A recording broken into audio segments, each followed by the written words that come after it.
को हम लोग सभी मार्गदर्शन आचार्य जी की प्रेरणा से दे पा रहे हैं। तो ऐसे आचार्य दीक्षित सर का हम बहुत बहुत यहाँ स्वागत करते हैं। आचार्य दीक्षित सर, बहुत बहुत धन्यवाद मनन आपका। हमारा सौभाग्य है कि आप जैसे विद्यार्थियों से हमारा इंटरेक्शन हुआ और आप इतना बढ़िया कार्यक्रम यहाँ विवेकानंद एकेडमी के माध्यम से चला रहे हैं। तो हम लोग आज की क्लास बिना किसी देरी के शुरू करते हैं। मुझे लगता है काफी लोग ऑलरेडी जुड़ गए हैं। मैं अपनी स्क्रीन शेयर कर देता हूँ। और जिस उद्देश्य के साथ ये क्लासेस चला रहे हैं मनन जी और डॉक्टर जितेंद्र सर की और भी अन्य जो अध्यापक गण हैं कि विभिन्न, मेरी आवाज सबको क्लियर आ रही है? मुझे लग रहा है आवाज क्लियर आ रही है। यस सर, आ रही है। तो मैं चाहता हूँ कि आप लोग अपना जो साउंड है वो ऑफ रखें और जब क्वेश्चंस यहाँ से हो तब आप अपनी बात रख सकते हैं। कभी कोई बीच में क्वेश्चन आपको आंसर करना हो या क्वेश्चन पूछना हो, दोनों ही केस में आप कर सकते हैं। थोड़ा सा जो टॉपिक हम लोग लेने जा रहे हैं आज थोड़ा डिफरेंट है वो बाकी टॉपिक से। वो है कॉम्प्रिहेंशन के क्वेश्चंस हम लोग सॉल्व करेंगे। और कॉम्प्रिहेंशन एक ऐसा विषय है जिसको थोड़ा समझ आपके अंदर उसके प्रति विकसित होनी चाहिए, तब आप उसके क्वेश्चंस अगर सही तरीके में आपको उसके आंसर्स अचीव करना, मतलब आंसर सही होने चाहिए इस सेंस में। केवल ये नहीं कि क्वेश्चन अटेम्प्ट करना है। जैसे कि आप लोग पिछले कई दिन से क्वेश्चन सॉल्व कर रहे हैं ऑलरेडी, तो हम लोग आज शुरू करते हैं। तो एक चीज बस मैं कंफर्म कर लेता हूँ मनन से। मनन, सीधे क्वेश्चंस पे जाएं या थोड़ा डिस्कशन करने की जरूरत है कि कॉम्प्रिहेंशन क्या है, कैसा होता है? सबको जैसा आप उचित समझे सर। जैसे 5 मिनट में यदि आप बताना चाहते हैं। पहले कर चुके हैं क्या क्लासेस या फर्स्ट टाइम ही कर रहे हैं? थोड़ा इंट्रो इस बार सब नए बच्चे हैं, लेकिन आप 2-4-5 मिनट में बता के फिर आ सकते हैं डायरेक्ट क्वेश्चन पर ही। ओके, ठीक है। तो हम लोग जैसा कि मनन जी कह रहे हैं, हमारा मुख्य उद्देश्य यहाँ पर इन कक्षाओं के पीछे ये है कि हम लोग क्वेश्चन अधिक से अधिक सॉल्व करें। तो बहुत संक्षेप में यहाँ बता देता हूँ कि ये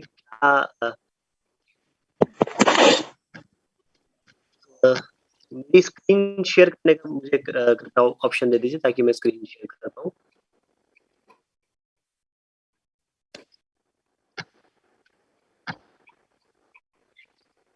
हम लोग एक ब्रीफ देते हैं कि ठीक है, आपको स्क्रीन दिख रही होगी मेरी साफ साफ सामने। Reading comprehension tips and tricks. Yes sir.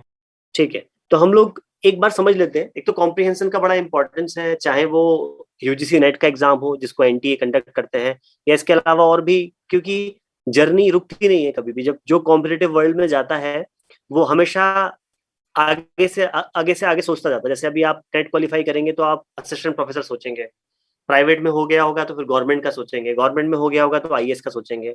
और हर एग्जाम में किसी न किसी रूप में कॉम्प्रिहेंशन का बड़ा इंपॉर्टेंस है।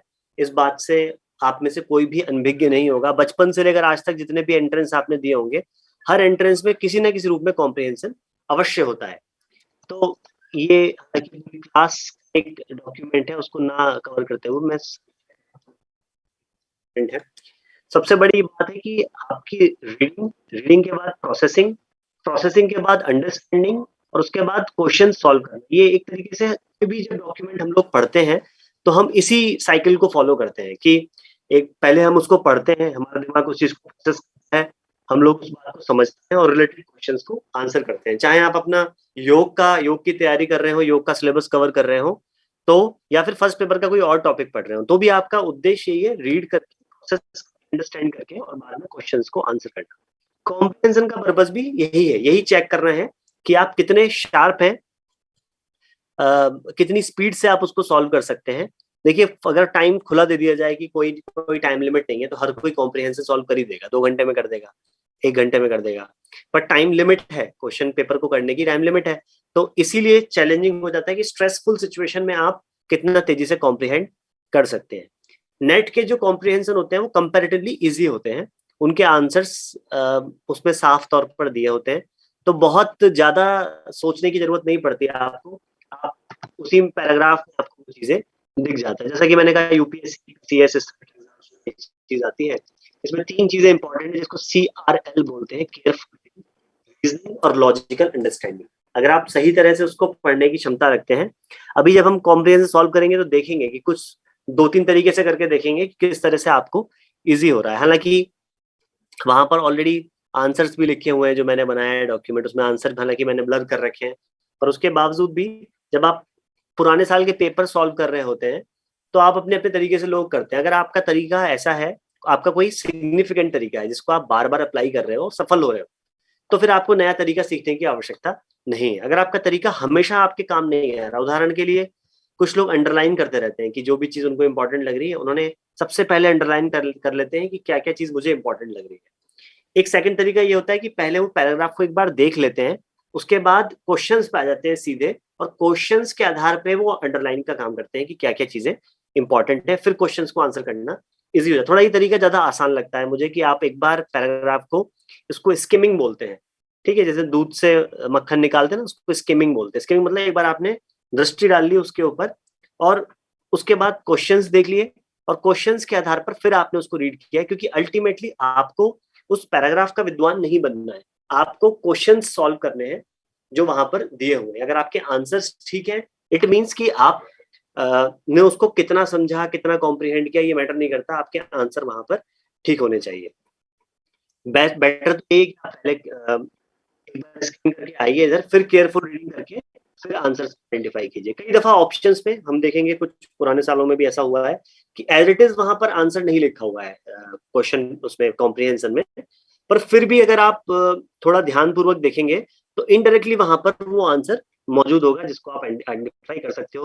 कुछ चीजें हैं जैसे आपको से बचना है, अगर कोई चीज आपको ट्रैप कर रही है जिसमें एक तो ये भी ट्रैप होता है कि आप कोई बहुत कॉमन सा कॉम्प्रिहेंशन दे देते हैं, वो जो बहुत फेमस टॉपिक पे होता है, तो आपके लिए क्या है, इजी हो जाता है। आपके लिए ये होता है कि आपको लगता है काफी इजी है मेरे लिए, मैं तो इस टॉपिक को जानता हूँ। उदाहरण के लिए अगर पतंजलि योग सूत्र पर कोई कॉम्प्रिहेंशन आपको आ जाता है करने के लिए, क्योंकि आप योग के विद्यार्थी हैं, आप बहुत सारी बातें ऑलरेडी उसमें जानते होंगे, पर सबसे इंपॉर्टेंट बात आपको क्या याद रखनी है कि कौन सी चीज कॉम्प्रिहेंशन में दी हुई है और कौन सी चीज कॉम्प्रिहेंशन में नहीं दी हुई है।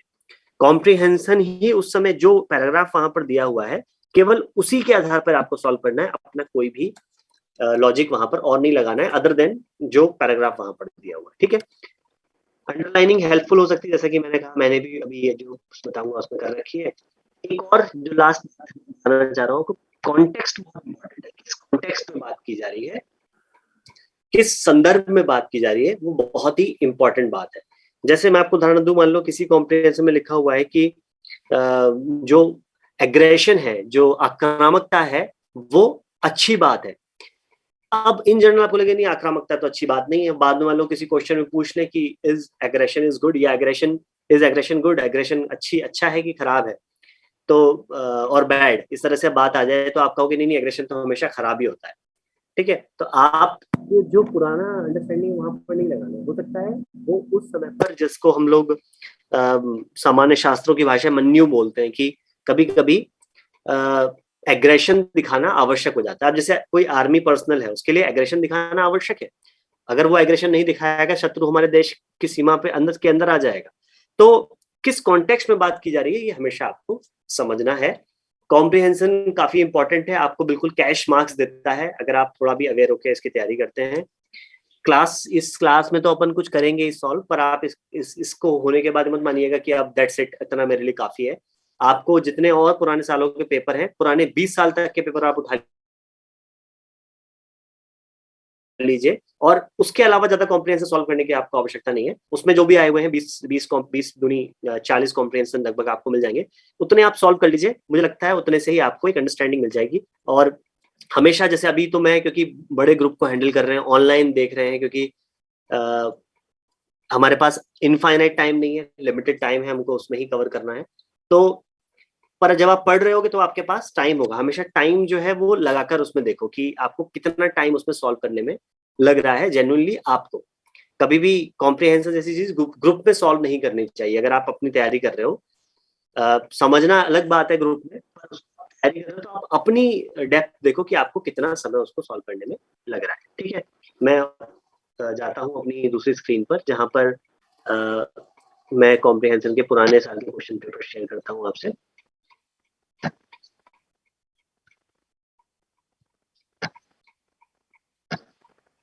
ठीक है, मुझे लगता है विजिबल हो रहा होगा आपको, मेरी स्क्रीन विजिबल हो रही होगी। Recording in progress. ठीक है, हम लोग बात शुरू करते हैं। पुराने साल के कुछ पेपर्स के कॉम्प्रिहेंशन उठाते हैं कि उसमें किस तरह के कॉम्प्रिहेंशन दिए हुए हैं। एक यहाँ पर बात और इम्पोर्टेंट बता दूं आपको कि आप लोग न्यूज अवश्य पढ़िए, चाहे आप लोग बहुत ज्यादा करंट अफेयर्स नहीं होता, चलो यूजीसी नेट मान लो कि उतना भी नहीं होता, पर होता तो है ही। करंट अफेयर्स आपको ना सिर्फ हेल्प करेगा क्वेश्चंस अभी वाले सॉल्व करने में, बल्कि आपको एक इन डेप्थ अंडरस्टैंडिंग देगा वैरायटी ऑफ टॉपिक्स के बारे में। न्यूज़पेपर कौन सा पढ़ना है, अगर आप लोग इंग्लिश मीडियम है आपका, तो एक्सप्रेस, इंडियन एक्सप्रेस या द हिंदू को पढ़िए। हिंदी मीडियम है तो कोशिश करिए, अगर दैनिक जागरण का नेशनल एडिशन आपको मिल जाता है तो उसको पढ़िए, तो उससे आपको वैरायटी ऑफ टॉपिक पढ़ने को मिलेंगे। क्योंकि आमतौर पे क्या होता है, जो विषय हमारा होता है हम उसी तक सीमित रह जाते हैं।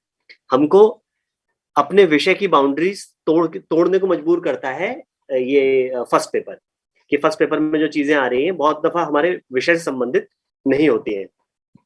उदाहरण के लिए पहला ही देख लेते हैं, आइए कॉम्प्रिहेंशन। पहला कॉम्प्रिहेंशन क्या बोल रहा है, geography seeks to understand the physical and human organization of the surface of the earth in the field of geography. अब पहली ही लाइन में हमको ये बात तो समझ में आ गई है कि this comprehension is talking about geography, भूगोल के बारे में बात हो रही है यहाँ पर। In the field of geography interrelated themes are frequently seen, these are scale, pattern and process. Scale is defined as a level of structure on organization. अब क्या है, कई ऐसे आप में से या मैं चलूं तो आप में से कई होंगे ऐसे, हम में से मैं भी हो सकता हूँ, क्योंकि ज्योग्राफी मेरा भी विषय नहीं है। तो यहाँ पर ऐसा होता है, जो भी हमारा विषय ही नहीं, हमको इसमें क्या समझ में आएगा, हमें तो बहुत मुसीबत हो जाएगी। एक और इम्पोर्टेंट पॉइंट आपको शुरू में एक डिस्क्लेमर आपको दे दूं कि अगर आपको थोड़ी सी भी इंग्लिश सही आती है तो आप कॉम्प्रिहेंशन इंग्लिश में ही सॉल्व करें, हिंदी के ऊपर मत जाएं, क्योंकि फिर आपको हिंदी इंग्लिश बार बार करना पड़ेगा। क्योंकि हिंदी में क्या है, कई दफा बिल्कुल शुद्ध हिंदी में वो लोग क्वेश्चन पेपर दे देते हैं। तो अगर आपकी इंग्लिश ठीक है, आपको इंग्लिश समझ में आती है इतनी कि आप कॉम्प्रिहेंशन या क्वेश्चन पेपर सॉल्व कर लो, तो फिर आप इंग्लिश में ही ऑप्ट करना। कुछ बीच में देखना है तो आप हिंदी में भी देख सकते हो, कोई प्रॉब्लम उसमें नहीं है। पर मोस्टली जो एग्जाम के क्वेश्चन पेपर्स हैं वो इंग्लिश में ही बनते हैं, हिंदी में उनका ट्रांसलेशन होता है। और हिंदी में ट्रांसलेशन करने वाले सॉफ्टवेयर्स होते हैं जो एकदम कहना चाहिए खालिस हिंदी में उसको बना देते हैं। तो आप लोग कोशिश कीजिएगा कि अगर इंग्लिश आपकी ठीक है तो इंग्लिश में ही उसको ऑप्ट कीजिए। ठीक है, हमने एक नजर देखी ज्योग्राफी पे है, कुछ चीजें मैंने यहाँ ऑलरेडी अंडरलाइन वैसे कर रखी है, तो आपको ये तो समझ में आ जाएगा कि ये चीज इंपॉर्टेंट है। मैं अलग से उस चक्कर में नहीं पढ़ा कि पूरा एकदम पढ़ के इसको किया जाएगा, वरना आपको चीजें कम समझ में आती, इसलिए पहले से अंडरलाइन करके रखा हुआ है कि अब इसमें बात समझ में आ रही है। अंडरलाइन किस आधार पे किया हुआ है, क्वेश्चंस जो आए हुए हैं उनके आधार पर इसको देख के किया गया। यहाँ पर when passenger on an aircraft looks out of the window, changes according to the scale.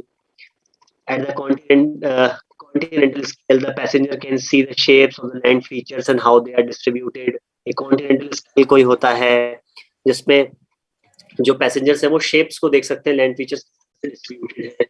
Most systems in nature display time cycles that are organized in rhythm. Sir आपकी आवाज थोड़ा कम ज्यादा आ रही है sir. As these time cycles are ठीक है, ये next last में जंप कर गए। Physical geography works towards understanding the interaction between man and nature and also the results of this interaction in order to manage global climate change pattern. अब ये यहाँ पर इस कॉम्प्रिहेंशन को अगर हम इन जनरल देखें तो ये दिखने में है तो ज्योग्राफी का भूगोल जिसको हम कहते हैं भूगोल का एक कॉम्प्रिहेंशन लग रहा है, पर उसके साथ साथ यहाँ पर कुछ फिलोसॉफिकल अंडरस्टैंडिंग भी दे दी गई है। कुछ अंत में जाते जाते उन्होंने क्लाइमेट चेंज की बात भी कर दी है, जिन्होंने कॉन्टिनेंटल स्केल के बारे में बता दिया है। अब इसको लगता है कि अब हमें लगता है कि चलो ज्योग्राफी है, इसमें कुछ क्लाइमेट चेंज की बात है, फिजिकल ज्योग्राफी की बात है, और कुछ हल्की फुल्की फिलोसफी की भी बात यहाँ पर कर दी गई है। तो हम देखते हैं क्वेश्चंस कौन कौन से। क्वेश्चंस से पहले जो सबसे इम्पोर्टेंट बात है वो ये है कि हम ये देख लें क्या क्वेश्चंस सिंगल उसमें कोई सिंगल आंसर्स देख रहे हैं। ठीक है, हमको ये बात समझ में आ गई कि क्वेश्चंस के आंसर्स इसी पैराग्राफ में कहीं ना कहीं छुपे हुए हैं। ठीक है, अब पहला तो क्वेश्चन का आंसर आउट हो गया आपके सामने ही। अब पहला क्वेश्चन ये है, the time cycles system of nature follows their own. The time cycles, जो समय की साइकिल्स होती हैं, वो कौन सा तंत्र, प्रकृति का कौन सा तंत्र फॉलो करती है, सिस्टम ऑफ, किस तरह का सिस्टम वो फॉलो करती है। वो पाथ सिस्टम फॉलो करती है, रिदमिक सिस्टम फॉलो करती है, प्रोसेस फॉलो करती है, साइकिल फॉलो करती है। अब अगेन हमको अपना दिमाग तो लगाना नहीं है, या अपना दिमाग इन द सेंस कि हमें यहाँ पर ये नहीं सोचना है कि ये इस क्वेश्चन का इन रियलिटी या डिफरेंट डायमेंशन में क्या आंसर होगा। हमें देखना है इस पैराग्राफ में इसका क्या आंसर होगा। ठीक है, हम चलते हैं ऊपर। तो लास्ट पैरा में आंसर है।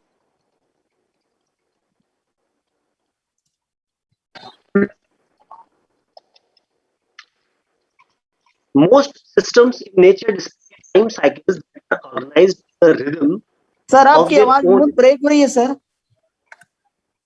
क्या सभी को ब्रेक हो रही है, कुछ ही लोगों को ब्रेक हो रही है?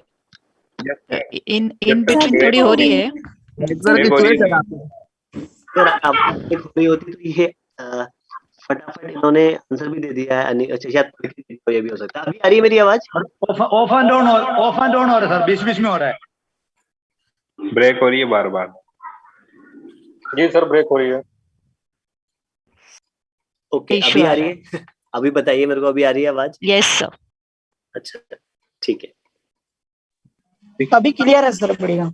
ठीक है, ठीक है। तो जहां भी लगे आपको ब्रेक हो रही हो तो मेरे को एक बार इंडिकेट कर देना। ठीक है, चलो। अब यहाँ पर हमको एक्स्ट्रा कुछ नहीं सोचना है, जो इन्होंने अपने खुद से बता दिया है कि most rhythm of their own as these time cycles and natural processes are always active. ठीक है, अब यहाँ आपने खुद ही चैट बॉक्स में आंसर दे दिया है कि the time cycles of a systems of nature follow their own rhythm. यहाँ फिर से मैं कोट कर दूं ये बात कि आपको इस क्वेश्चन के अकॉर्डिंग टू कॉन्टेक्स्ट बहुत सारे आंसर हो सकते हैं कि किस कॉन्टेक्स्ट में बात की जा रही है। तो यहाँ पर ज्योग्राफी के कॉन्टेक्स्ट में बात की जा रही है टाइम साइकिल्स की। वो कह रहे हैं कि टाइम साइकिल्स ऑफ सिस्टम एक रिदम को फॉलो करती है टाइम साइकिल, इस कॉम्प्रिहेंशन में ऐसा कह रही है। इसके अलावा और कुछ हमें ज्यादा सोचने की यहाँ पर आवश्यकता है नहीं। एक और बात है कि बाकी चीजों में क्या है, बाकी जो टॉपिक्स हैं आपके, चाहे वो टीचिंग से जुड़े हुए टॉपिक हो, एनवायरनमेंट हो, या कंप्यूटर या आईटी वाला टॉपिक हो, हर क्वेश्चन के आप डिटेलिंग में जाओगे तो आपको बेनिफिट मिलेगा। यहाँ आपको बहुत डिटेलिंग में जाने की आवश्यकता है नहीं, क्योंकि अगर आप डिटेलिंग में भी जाओगे तो जरूरी नहीं है कि वो उस टाइप के क्वेश्चंस पूछेगा, क्योंकि बाकी टॉपिक में वो उस टाइप के क्वेश्चंस पूछने की संभावना है। जो क्वेश्चंस अब तक नहीं आए हैं उनको पूछे जाने की आवश्यकता है, उनको पूछे जाने की संभावना है। The view seen by a passenger looking out of the window of an aircraft affected by the process,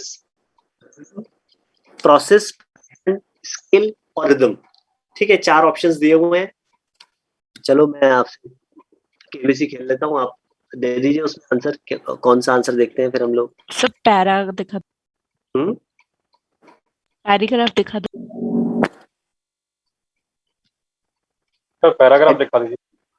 paragraph दिखा दो, ठीक है, ओके। थोड़ा छोटा कर देता हूँ पैराग्राफ।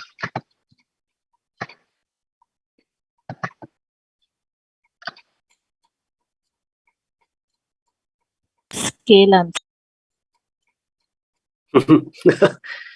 ठीक है, चैट बॉक्स में आंसर दीजिए, आंसर आ रहा है, देखते हैं क्या आंसर आप लोग बताना चाह रहे हो। स्केल आंसर दिया है सूरज ओझा ने। और कोई है?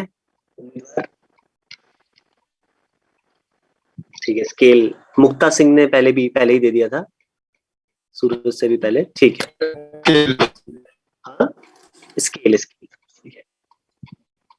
For instance, when a passenger on an aircraft looks out of a window, the view changes according to the scale। ठीक है, तो कोई प्रॉब्लम नहीं है, साफ ये पैराग्राफ कि आपको समझ आ गया होगा कि इसमें स्ट्रेट फॉरवर्ड आंसर्स दिए हुए हैं, आपको बहुत ज्यादा दिमाग नहीं लगाना है। ठीक है, किसी और ने भी आंसर दिया है साहब? ये सी दिया है अनीपा चौधरी ने। ठीक है भाई, केबीसी के चैंपियन आप लोग। नेक्स्ट चलते हैं। Physical geography studies the results of the interaction between man and nature in order to understand global climate change, study the impact of man's activity on nature, address the issue of global climate change, reduce man-animal conflict. ठीक है, फिर चलते हैं हम लोग, चलिए ऊपर। अब ये मैं आपको डिस्क्लेमर दे दूं कि जब आप एग्जाम में जाएंगे तो आपको ऐसा हाईलाइटेड नहीं मिलेगा मटेरियल, आपको वहां पर एक नया ही कॉम्प्रिहेंशन देखने को मिलेगा। इसलिए अधिक से अधिक संख्या में जो पुराने सालों के हैं उनको आप सॉल्व कीजिए।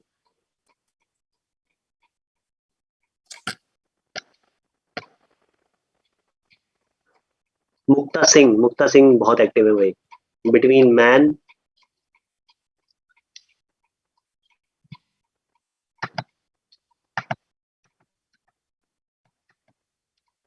Physical geography works to understand the interaction between man and nature and also the results of this interaction in order to manage global climate change better.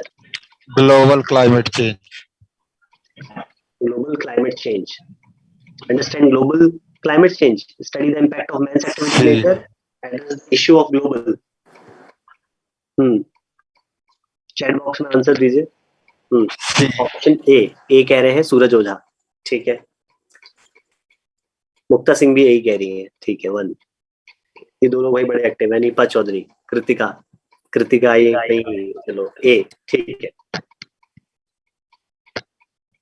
अच्छा, एक और चीज है, अभी हम लोग क्योंकि ग्रुप में कर रहे हैं ए आंसर की 3 है, क्यों भाई? सर आपकी आवाज बहुत ब्रेक हो रही है।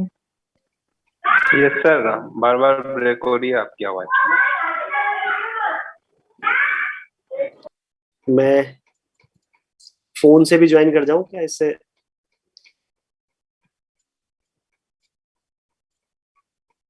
मैं एक काम करता हूं, अपने फोन से भी ज्वाइन कर जाता हूं, तो प्रोबेबली ना हो ब्रेक, होपफुली, क्योंकि आवाज ब्रेक नहीं होनी चाहिए वरना बात समझ नहीं आएगी।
अभी आ रही है मेरी आवाज बेटर क्या आप लोगों को? पहले से बेटर आ रही है?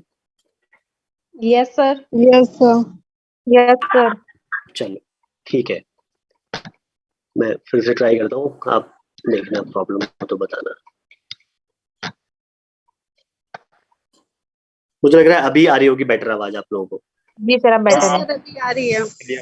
ठीक है, मैंने हेडफोन का यूज करना शुरू कर दिया है, ठीक है। चलो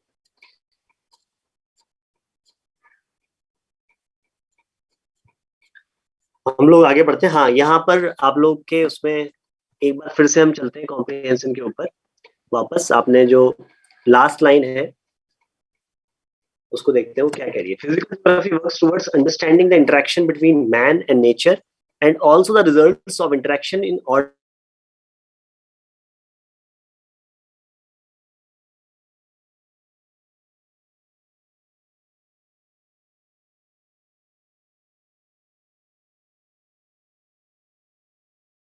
हेलो सर, आवाज चली गई। तो आपकी आवाज बिल्कुल नहीं आ रही है।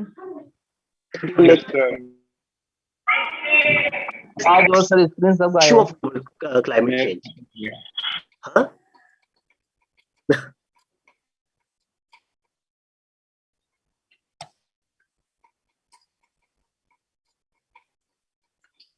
बीच में शायद फोन कॉल था, इस कारण से ये आवाज डिस्टर्ब हुई थी।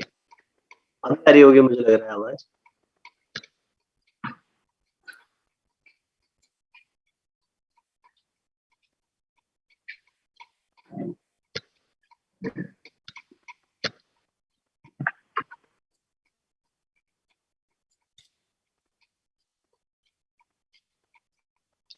Am I audible to all of you? Yes sir. Yes sir, अभी आ रही है। विजुअल। हाँ, ये फोन वाले इंटरनेट में फोन कॉल आते ही बीच में डिस्टर्ब हो जाता है इंटरनेट। तो इसमें हमने देखा कि अंडरस्टैंड की बात नहीं है। हाँ हाँ, ठीक।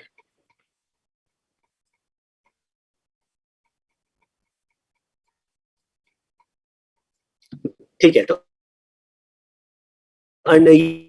ये इसमें क्या है, एड्रेस द इशू। अब इसमें क्या है, दो नियरेस्ट है, अंडरस्टैंड ग्लोबल क्लाइमेट चेंज और address issue of climate change.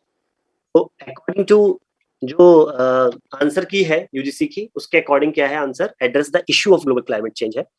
अगर ये ऑप्शन शायद यहाँ नहीं होता तो ये नियरेस्ट पॉसिबल ऑप्शन यहाँ हो जाता। आगे हम लोग कुछ क्वेश्चंस में ये भी देखेंगे, उसमें वो पूछेंगे कि इसमें कौन सा नियरेस्ट पॉसिबल ऑप्शन है। तो यहाँ पर इसमें सर प्लीज हिंदी पैराग्राफ भी सॉल्व करा दीजिए। तो हिंदी पैराग्राफ के लिए यार मुझे तो अभी फिलहाल मेरे पास तो इंग्लिश वाले पैराग्राफ ही हैं।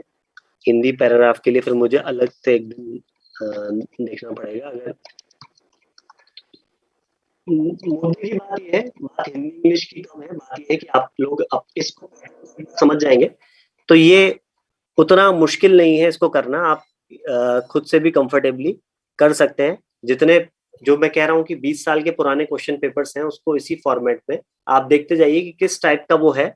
अगर वहां पर इस फॉर्म में नहीं है कि ABC सही है या ABCD सही है, A और B सही है, तो वहां पर आपके लिए ज्यादा मुसीबत नहीं है। उसमें स्वयं उस कॉम्प्रिहेंशन में 100% आंसर होंगे। डाइवर्जेंट रीजनिंग का वहां पर ज्यादा यूज नहीं किया होगा।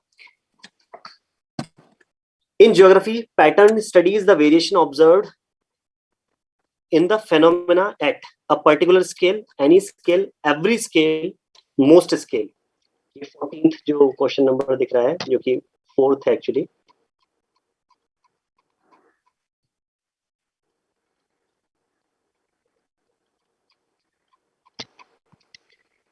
In geography, pattern studies the variation observed in a phenomena at a particular scale, any scale. Chat box में आंसर्स का वेट कर रहा हूँ मैं कि कौन सा इसका आंसर सही हो। मैं ऊपर चलता हूँ पैराग्राफ में। पैरा दिखा दो।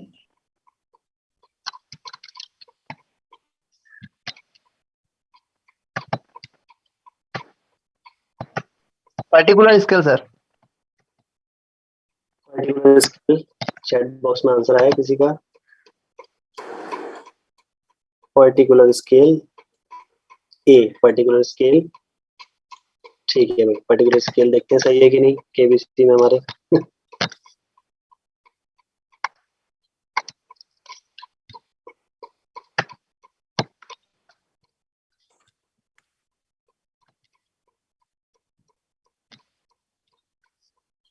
ठीक है भाई। In geography pattern studies the variation observed in a phenomena at. अच्छा, ये एक और बात है कि इस क्वेश्चन का आंसर में कॉमन सेंस थोड़ा लग जाता है कि हाँ चलो ये बात तो यही सही होगी, पर जब तक आप एक बार कॉम्प्रिहेंशन वापस देख ना लो तब तक उसको आपको नहीं डालना है, क्योंकि हर एक क्वेश्चन, हर एक नंबर इंपॉर्टेंट है यहाँ पर। लास्ट क्वेश्चन जो है इस पैराग्राफ का, the alignment of land mass with other elements can be seen by a passenger of a flight on a। ठीक है भाई, ये तो बहुत ही सिंपल क्वेश्चन आ गया अंत में। बताइए है, the alignment of land mass other elements can be seen by a passenger on a flight on a। अब क्या है, आगे हम लोग paragraph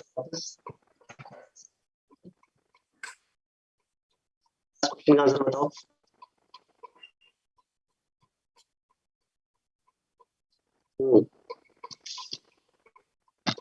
global scale. Global global scale.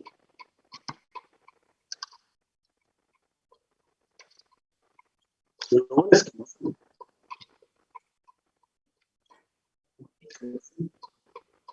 Second ए, राहुल शर्मा कह रहे हैं ए, दर्शन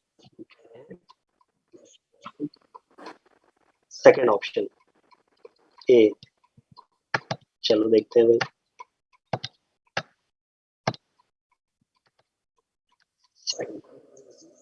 अब यहाँ पर लिखा हुआ है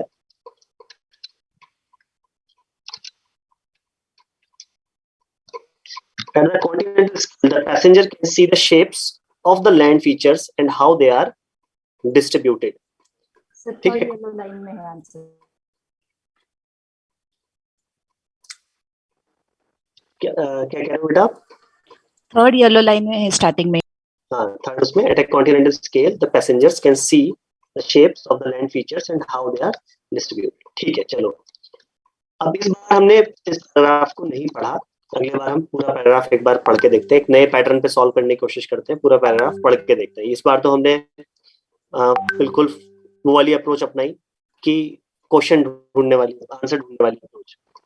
नेक्स्ट अप्रोच से करके देख लेते हैं क्या होता है। 2018 का क्वेश्चन पेपर है ये।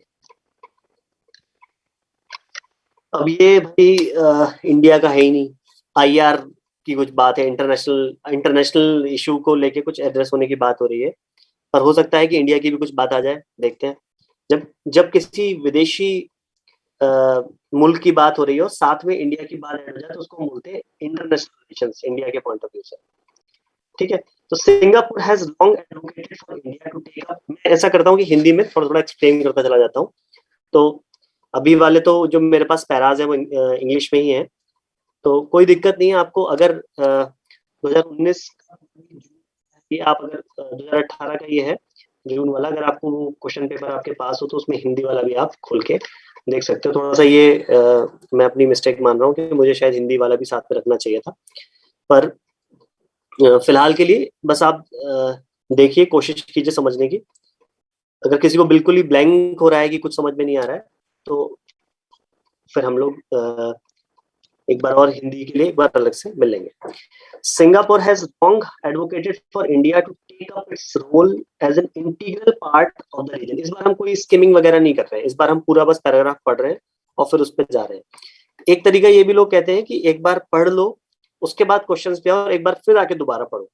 ठीक है, तो ये एक तरीका हो सकता है। Singapore has long advocated for India to take up its role as an integral part of the region. इस क्षेत्र में ये जो स्पेशली जो बात करना चाह रहे हैं, अपने अभी हम किस कॉन्टेक्स्ट में बात कर रहे हैं बाद में समझेंगे, अपने रीजन की बात कर रहा है सिंगापुर की, रीजन में इंडिया को इंटीग्रल रोल, एक इंपॉर्टेंट रोल निभाना चाहिए। It is gratifying to see how ASEAN क्या है, 10 देशों का ग्रुप है और साउथ ईस्ट एशिया में जो देश है उनका ग्रुप है ASEAN. ASEAN India relations have grown during past 5 years. Cold War ended and India began its economic liberalization. देखो, अब इस सब चीजों से हर चीज अपने आप में थॉट प्रोवोकिंग है, आपको हर चीज से कुछ ना कुछ मेमोरीज याद आएंगी। हो सकता है आप आसियान के बारे में ज्यादा जानते हो सकता है आप कोल्ड वॉर के बारे में काफी कुछ जानते हो कि यूएस से यूएसएसआर के बीच में कोल्ड वॉर हो रहा था, पर हमें अभी वो चीजें ज्यादा रिकॉल नहीं करनी है, जस्ट हमें ये देखना है कि इसमें यहाँ पर क्या लिखा हुआ है। War ended and India began its economic liberalization. Singapore saw an opportunity to deepen ties with historical and cultural links with the Asian region. ठीक है, दो शब्द आ गए, आसियान और एशियन, दो अलग अलग बातें हैं। आसियान मतलब 10 एशियाई देशों का अलग ग्रुप है और एशियन मतलब पूरा जो एशियन कॉन्टिनेंट है उसकी बात यहाँ पर कर रहे हैं। सिंगापुर ने अपॉर्चुनिटी के रूप में इसको देखा। Singapore pushed India to become a full ASEAN dialogue partner in 1995। कुछ तो मेंबर्स होते हैं किसी ग्रुप के, कुछ होते हैं डायलॉग पार्टनर्स, मतलब वो किसी स्पेसिफिक मीट में समिट में हिस्सा ले सकते हैं, पर वो महत्वपूर्ण फैसलों का हिस्सा नहीं होते। Join the EAS. Join the EAS 1995 and since then ASEAN India ties have strengthened अभी तक की बात समझ में आ रही है भाई? आसियान और ये सिंगापुर के कारण आसियान और इंडिया के टाइज जो है वो जो समझौते हैं, जो गठजोड़ है, मजबूत हो रहा है. All in all around 30 platforms for cooperation exist, including 7 ministerial dialogues, annual leader summit.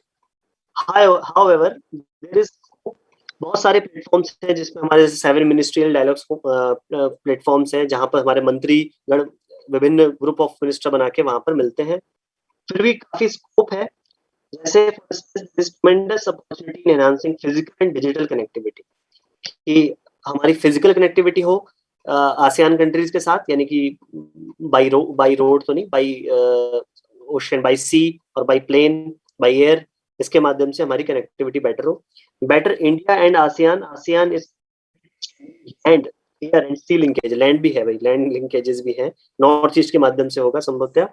Land, air और sea linkages with India, these linkages enhance होगा. आईआर में हमेशा ये बात बोली जाती है कि लोगों से लोगों का संपर्क बढ़ता है तो चीजें बेटर होती है.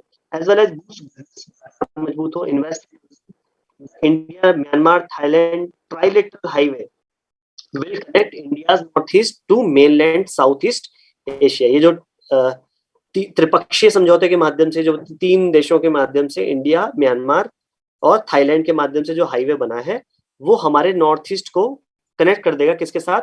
साउथ ईस्ट एशिया के साथ. While one can directly between one can go directly between India and several ASEAN countries के बीच में इसके माध्यम से कनेक्शन बन जाएगा. There is still much room to expand air links. Air links को मजबूत करने का भी हमारे पास पर्याप्त स्कोप है. Beyond physical linkages, digital connectivity का भी इंपॉर्टेंस है. डिजिटल कनेक्टिविटी आप लोग जानते हैं भाई, जो इंटरनेट है, इंटरनेट के माध्यम से, और जो इंडस्ट्री है उसको, जो इस तरीके से फुटलूज इंडस्ट्री उसको बोलते हैं, उसको मजबूत करने का भी काफी स्कोप है. 4th इंडस्ट्रियल रिवॉल्यूशन, एक चौथी जो औद्योगिक क्रांति है उसको जन्म दे सकते हैं.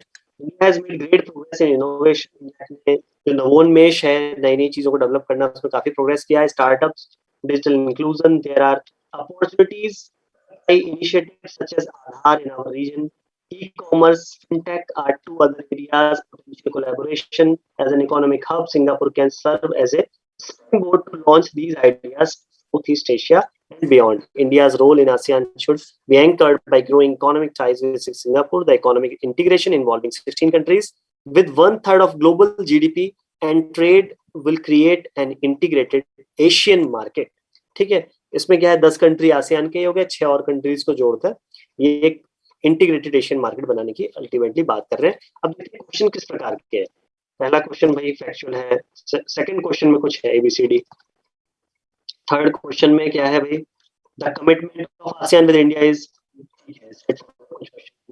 To encourage tourism between India, ठीक है. व्हाट प्रॉम्प्टेड सिंगापुर और for stronger ties with India. अब यह आता है कि या तो हम सीधे क्वेश्चन अटैक करके उसके आधार पर देखना शुरू कर दें कि कौन सा आंसर इसमें ढूंढना शुरू कर दें उसके अकॉर्डिंग, या हम ये भी कर सकते हैं. ये तो क्या है, कहीं ना कहीं जो क्वेश्चंस के बेस पे हमने हाईलाइट कर रखा है. अदरवाइज आप अपने अकॉर्डिंग भी चीजें पहले से अंडरलाइन कर सकते हो, क्योंकि जो भी पैराग्राफ उस पॉइंट ऑफ टाइम पर आएगा, आपके एग्जाम में आएगा, वो अपने आप में नया होगा. तो उसमें क्वेश्चंस के आधार पर आप बाद में अंडरलाइन सेकंड उसमें कर सकते हो, सेकंड फेज में. नहीं तो आप फर्स्ट फेज में भी कुछ कुछ चीजें जो आपको लगे ये इंपॉर्टेंट है, इसको आप अंडरलाइन वहां पर कर सकते हो. ठीक है, क्वेश्चंस को लोग देखते हैं. Who can be India's launch pad. पहले क्वेश्चंस में एक minute, who can be India's launch pad for integrated ASEAN market as passage. इस पैसेज के अकॉर्डिंग देखो, ये जो क्वेश्चन है इसके बहुत सारे आंसर्स हो सकते हैं कि भाई आसियान मार्केट से इंटीग्रेट करने के लिए, जोड़ने के लिए कौन हमारे लिए लॉन्च पैड हो सकता है. ठीक है, launch south west Asia, Thailand, Singapore या म्यांमार. अब ये पूरा भाई पैराग्राफिक किसके बारे में है, पैराग्राफी किसके बारे में है.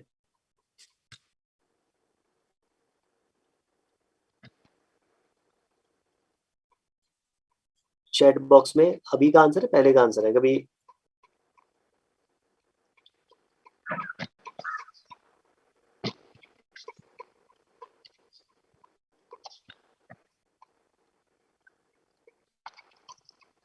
पैराग्राफ सिंगापुर के बारे में। आप लोग हैं यहाँ पर? आ गए, वापस आ गए, ठीक है। सिंगापुर सिंगापुर सिंगापुर, ठीक है। पूरा पैराग्राफ ही किस में, तो भाई वो किसी और को क्रेडिट मिलेगा। इस पैसेज की बात करते हैं तो किसी और को क्रेडिट नहीं मिलेगा, सिंगापुर को ही मिलेगा। सिंगापुर इसका राइट आंसर। नेक्स्ट क्वेश्चन पे चलते हैं। क्वेश्चन बिल्कुल फैक्चुअल आंसर है, कोई प्रॉब्लम नहीं है। The areas of collaboration between India and ASEAN are, किन एरियाज में हम लोग, अभी थोड़ा सा इसमें बहुत सारे ऑप्शन दे दिए, 6 ऑप्शन दे दिए। क्या क्या है साहब देखें, फिनटेक है, आधार है, ई कॉमर्स है, डिजिटल बैकवर्डनेस है, ट्राइलेटरल हाईवेज है और फोर्थ इंडस्ट्रियल रिवॉल्यूशन है। अब इसमें से ये है कि कम से कम 4 सही है, किसी भी ऑप्शन में 4 से कम ऑप्शन नहीं दिए गए। हम फिर से पैराग्राफ की ओर चलते हैं, आप लोग बताइएगा कौन सा आंसर इसमें सही है।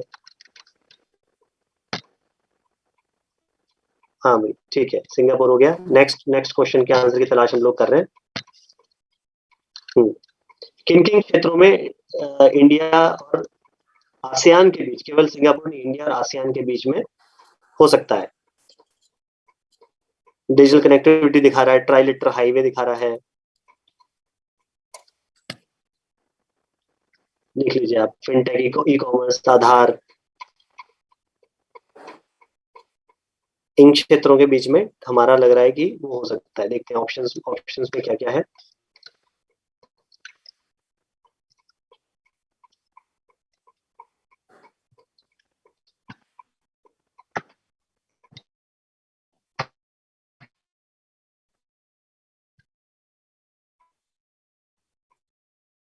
इसमें जो ये option A B C D यानी फिनटेक, आधार, ई कॉमर्स और डिजिटल बैकवर्डनेस, अब ये क्या बात है, areas of collaboration between India and ASEAN. अब हमें यहाँ ये ध्यान रखना है कि इंडिया और आसियान के बीच की बात कर रहा है ये बात। सेकंड सॉरी सर, सेकंड, ठीक है। ये इंडिया और आसियान के बीच में बात कर रहा है, इंडिया और सिंगापुर में बात नहीं कर रहा है। मतलब ये जितने भी ऑप्शन, ये जो चीजें हैं, fintech, Aadhaar, e commerce, digital backwardness, ये इंडिया और आसियान के बीच में जो 10 देशों का समूह है उसकी बात यहाँ पर कर रहा है। और ये ट्राइलेटरल हाईवे और फोर्थ इंडस्ट्रियल रिवॉल्यूशन की जो बात है वो है सिंगापुर के साथ। तो सिंगापुर को आपको उससे कंफ्यूज नहीं करना है आसियान के साथ। The commitment of ASEAN with India is offer political platforms, more and more dialogues, improving transport links, hold leadership summits. ठीक है,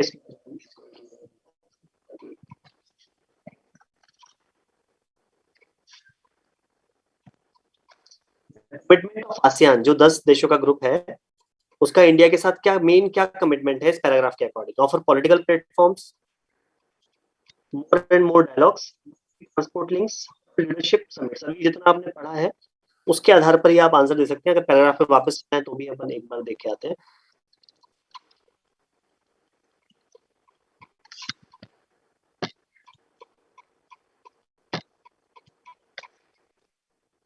हाँ बताइए, इसमें मेन इंडिया और आसियान के बीच में क्या, इस पैराग्राफ के माध्यम से क्या एक मेन कंसर्न निकल के आ रहा है? कोई आया आंसर अब तक?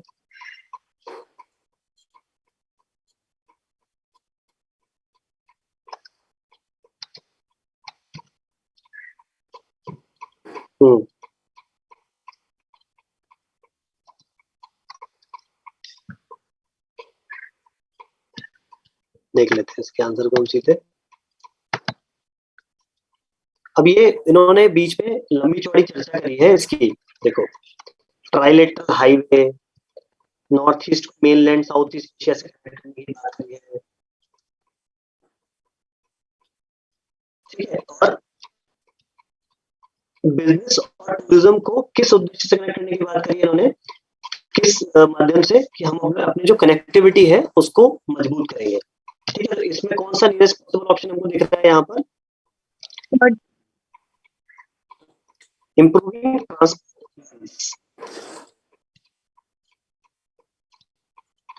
के माध्यम से आसियान और इंडिया के बीच में कनेक्टिविटी मजबूत होगी। ठीक है, चलो, किसी ने सेकंड ऑप्शन बताया था, ज्यादातर ने 3 ऑप्शन बताया। ठीक है, सेकंड लास्ट क्वेश्चन देख लेते हैं। What is needed to encourage tourism between India and ASEAN? ये एशियन की जगह यहाँ पर होना चाहिए ASEAN। क्या होना चाहिए? Waterways, innovation, Airthings, startups. ठीक है, आपने पैराग्राफ पढ़ा है, तो उसमें क्या होना चाहिए आंसर? कोई है? इस 14th ये जो 4th नंबर क्वेश्चन है उसका आंसर क्या है? आंसर नंबर 3 लिंक्स की बात कर रहे हैं वो, कि हमें अपने टूल्स को मजबूत करने के लिए इस paragraph What prompted Singapore to opt for stronger ties with India? Historical past, end of Cold War, geopolitical equation, economic liberalization. अब 5वें क्वेश्चन का क्या आंसर है भाई? चैट बॉक्स में क्वेश्चन नंबर 5 का आंसर आप लोग दे रहे हो 4 number, 4th economic liberalization. Economic liberalization, ठीक है भाई, देख लेते हैं सही होगी गलत तो आप लोग। इकोनॉमिक लिबरलाइजेशन पैराग्राफ, सारे आंसर अपनी जगह सही हो सकते हैं। हिस्टोरिकल पास्ट हो सकता है किसी देश के साथ, एंड कोल्ड वॉर रीजन हो सकता है अगर पैराग्राफ ने उस और एम्फेसिस किया हो, और जियोपॉलिटिकल रीजंस भी हो सकते हैं कि हमारे भाई ज्योग्राफिकल जो कंडीशंस हैं, हमारा जो इकोनॉमिक पॉलिटिकल जो मॉडल्स हैं वो आपस में मैच करते हैं, इस कारण से भी ये चीजें हो सकती है। ठीक है, मुझे ऐसा लग रहा है कि आप में से ज्यादातर लोग हिंदी मीडियम उसमें हो, और इसमें मैं मतलब ये बोलना चाहता हूँ कि ऐसे सॉल्व करने से डेफिनेटली एक आपको एक तरीका मिल रहा है उसको पढ़ने का, समझने का, पर सबसे बड़ी बात ये है कि आपको ये कॉम्प्रिहेंशन वाला सेक्शन खुद से ही अधिक से अधिक उससे सॉल्व करना पड़ेगा, क्योंकि बाकी सेक्शन में क्वेश्चन सॉल्व करने से आपको आगे के लिए हो सकता है वहां से कुछ और नए क्वेश्चंस का आइडिया मिल जाए। कॉम्प्रिहेंशन हर बार नया ही आएगा, हर बार यूनिक आएगा। आपकी बाकी क्षेत्रों में, बाकी सब्जेक्ट्स में की गई पढ़ाई आपको कॉम्प्रिहेंशन में बिल्कुल हेल्प करेगी, और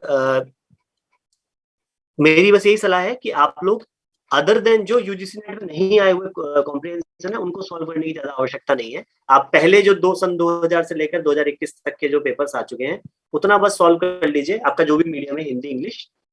फॉर्चुनेटली बहुत ज्यादा टफ नहीं आते हैं इसमें कॉम्प्रिहेंशन। एक और मैं आपको टिप देना चाहूंगा अगर आपको अच्छी लगे तो, कि आप मुझे ऐसा लगता है कॉम्प्रिहेंशन जो पेपर सॉल्व करने का मेथड है कि जो फैक्चुअल क्वेश्चन है उनको पहले सॉल्व कर लीजिए, फिर रीजनिंग के जो क्वेश्चंस आपको आते हैं वो सॉल्व कर लीजिए, और एट द एंड आप कॉम्प्रिहेंशन सॉल्व कीजिए।